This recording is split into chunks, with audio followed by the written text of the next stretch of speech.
I think what was interesting is that everyone was really open-minded to these new technologies. Most of us already had experience with virtual reality. Me personally, we have installed a virtual reality room at our headquarters in Reynaers campus in Belgium. It's called Avalon, and on a daily basis we invite architects to come there with their files and to walk through their buildings before they are actually built.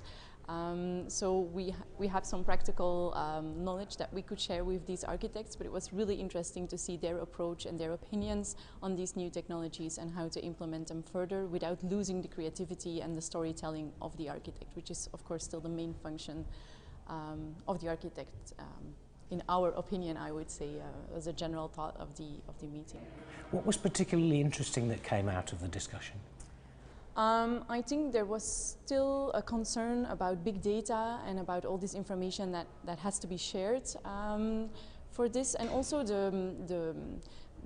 what was really interesting is that both BIM and virtual reality were spoken about as a working tool, as a decision-making tool, rather than a pain where you have to put a lot of time in, which it was before. But now that technology became more approachable, it really becomes a decision-making tool that brings people together to communicate in an easy way about buildings, about architecture, bringing the investor closer to the architect, making decisions faster, and bringing people together. That was also a very interesting perspective, that virtual reality brings teams together in an early stage of the design. And it's an incentive to bring teams together because they might be spread all over the world. And it might be such an easy thing to bring them together. It seems easy, but actually in practice it's rather difficult. And Avalon brings people together.